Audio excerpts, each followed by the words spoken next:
جو موبائل سے دیکھ کر قرآن پڑھے اس کو صحابہ سے بھی زیادہ ثواب ملتا ہے. اندازہ کرو.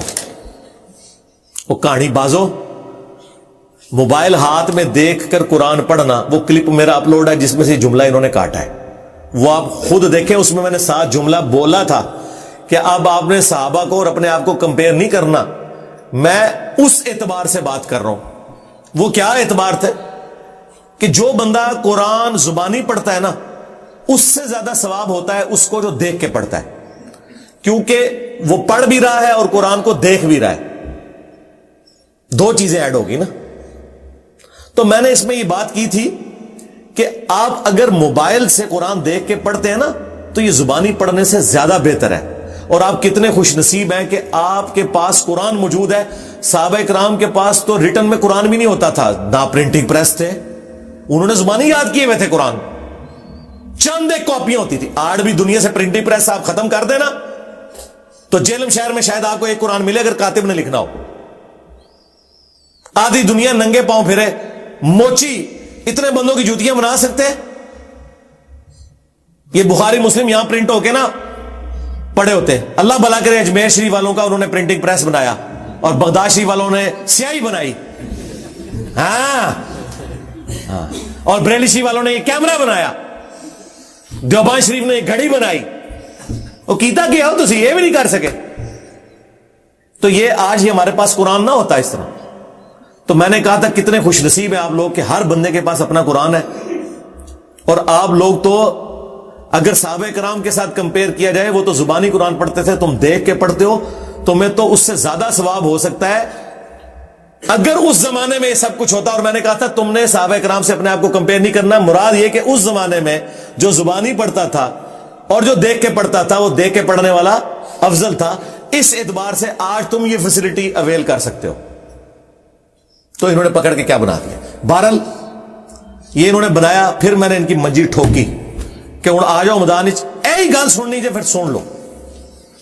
ابو داؤد میں حدیث ہے جو شخص پرفتن دور کے اندر حق پر قائم رہا اسے میرے 50 صحابہ کے برابر اکیلے کو ثواب ملے گا. لاؤ فتوا نبی اسلام دے ہوتے نعوذ باللہ تے برباد ہو جاؤ تسی بھی تے تواڈے بابے بھی. حضور کو کسی نے مشورہ نہیں دیا کہ قرب قیامت میں 50 صحابہ کے برابر ایک بندے کو صحابہ سے بڑھ گیا.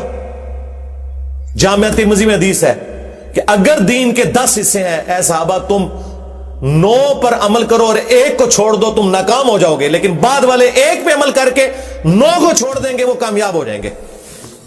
کیونکہ تمہیں تو یہ بینیفٹ ہے نا کہ تم نے مجھے دیکھ لیا ہے.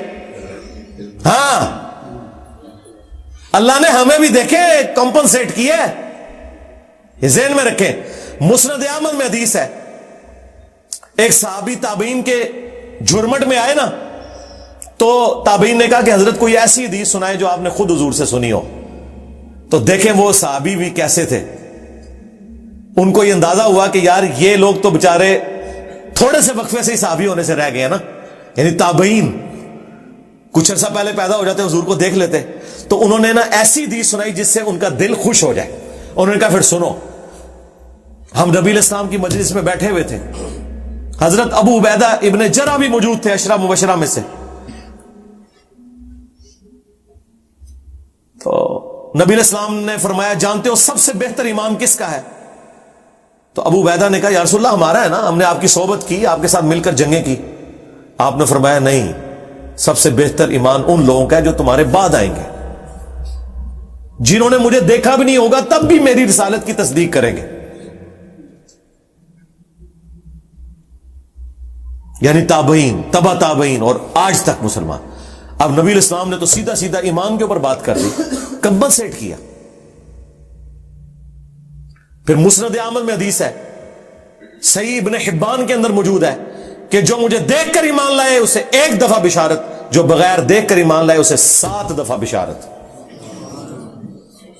اور مزے کی بات بتاؤں، اس حدیث کے اوپر امام ابن حبان، انجینئر ابن حبان، آج تو بعد انجینئر ہو گئے جائے. ابن حبان کوئی چھوٹا بندہ نہیں جائے.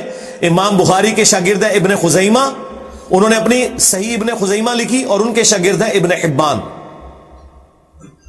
انہوں نے اس حدیث کے اوپر پتہ چیپٹر کی ہیڈنگ کیا بنائی ہے؟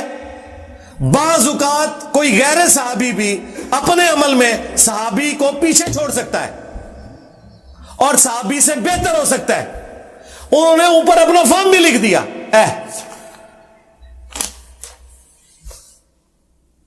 مسلم شریف میں حدیث ہے, نبی علیہ السلام نے فرمایا ایک زمانہ آئے گا کہ لوگ خواہش کریں گے کہ ہم سے ہماری اولاد, جان, مال سب کچھ لے لیا جائے, ایک جھلک حضور کی کروا دی جائے. نبی علیہ السلام نے بعد میں آنے والوں کی تعریفیں کی ہیں کیونکہ حضور کو پتا تھا کہ اب دیکھیں جن لوگوں نے حضور کے ساتھ زندگی گزاری ہے ان کا ایمان تو سمجھ میں آتا ہے. جب صحابہ کرام نے بخاری مسلم میں آیا کہ حضور کی مبارک انگلیوں سے ایک کٹورے میں پانی کے چشمے جاری ہوتے ہوئے دیکھے اور 1500 صحابہ نے پانی پیا, سٹور کیا اور جانوروں کو پلایا, اور جابر بن عبداللہ کہتے ہیں ہم 1,00,000 بھی ہوتے وہ پانی زیادہ تھا. مجھے بتائیں جو ایک بار یہ کام دیکھ لے اس کو کبھی اللہ رسول آخرت کے بارے میں وہم بھی آ سکتا ہے. اس لیے صحابہ کرام کا ایمان اعلیٰ درجے کا اس لیے تھا, حضور کو دیکھ لیا تھا. لیکن اللہ نے بعد والوں کو کمپنسیٹ کیا کہ تھوڑا عمل بھی کرو, ٹھیک ہے, تمہیں بھی اس مرتبے تک پہنچا دیں گے انشاءاللہ. بخاری میں آتا ہے عبداللہ ابن مسعود کہتے ہیں ہم نبی علیہ السلام کے ساتھ کئی دفعہ اس حالت میں ہم نے کھانا کھایا کہ ہم جب لقمہ منہ میں ڈالنے لگتے لقمے میں سے اللہ تعالیٰ کی تسبیح کی آواز سنتے تھے. اب جس نے یہ کام ہوتے ہوئے دیکھ لیا ہے مجھے بتائیں اس کے ایمان کا لیول کیا ہوگا.